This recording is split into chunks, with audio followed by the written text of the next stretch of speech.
Hey guys, it's Adam here from Dpadnews TV, and for today's video we are looking at the Armories number 19, and we are actually going to be taking a look at the M60.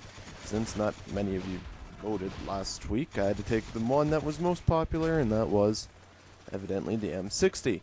Not that that's a bad thing, but let's jump right into this. So I highly don't recommend using this with an extended mag. It's kind of useless considering you already have a very large clip size. So let's try and compensate for that, not to mention the amount of recoil on this gun.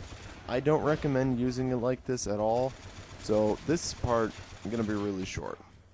So let's, to compensate for the recoil, what are we going to need? Well, we're actually going to need this. And what's this? Well, this is the grip. And if you like the iron sights on this gun, I highly recommend that you run with the grip. I had a lot of success using the grip. It really handles that recoil on this gun very, very, very well. It probably was the second or the first most successful attachment that I had using the M60 with. Now, you can compensate if you don't like the iron sights. Of course, you can just throw in a maybe Warlord on there, but I highly recommend throwing grip onto this weapon. Of course, if you run Warlord, then you risk not being able to reload fast, which with the M60 can be a disadvantage as the reload time is very, very, very long. It's not my favorite of the LMGs, but the M60 is effective if used correctly. In doing these videos, you actually learn how to use these guns in a different light. Of course, you're not going to want to spray. You can, and a lot of people like to use this gun with a continuous stream, and in situations that can work. But for the majority of the time, you want to stick to burst fire if at long ranges. Now, here we go with the ACOG sight. I am not a fan of the ACOG sight, especially on the M60. I do like it on other weapons, as you guys well know, but because of the recoil, once again, the ACOG just does not benefit well from using it.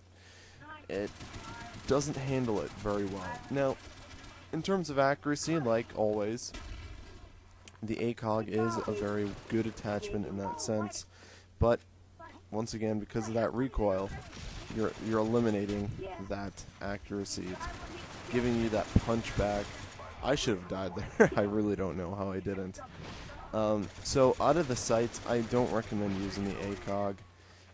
If you're looking for some distance, I'm going to recommend actually using this next attachment, which is the reflex sight.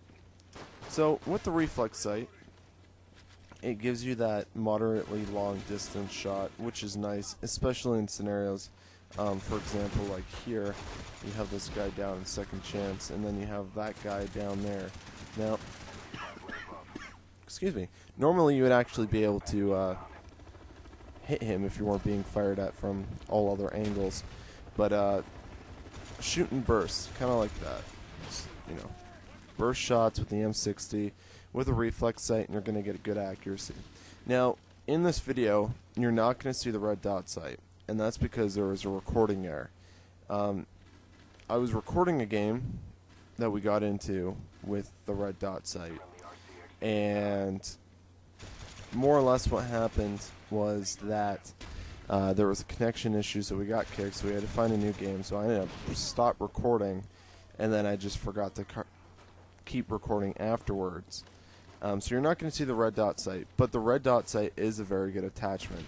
Out of all the red dot sights, including the reflex and just the regular red dot, I'm going to recommend the red dot, but the reflex is a very good second. So here we go. This is kind of the curveball in this whole mix, and this here is the infrared scope. Now you're like, well, I've used the infrared scope in the past on fully automatic guns. Well, maybe it's just because I'm getting really good at it. I don't really know. But with the M60 or any automatic weapon while using the infrared scope, you just want to shoot and burst, especially. You can get very good accuracy, and the beautiful thing about the infrared is everybody sticks out like a sore thumb. it's very accurate also for getting headshots. So as long as you give yourself some distance, it's really pinpoint accurate. Holding your breath does help while firing the infrared scope, but I wouldn't worry about it too much. Just stick to burst firing. Literally, click, click, click, click, click, click.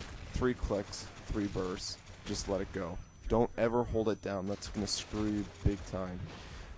I do recommend using the infrared scope on the M60 as a curveball. Check it out. Try it out. I highly recommend it. That's going to do it for me, guys. I'm going to have some Portal 2 stuff tomorrow, so stay tuned for that. I'm Adam again. I'll see you guys later.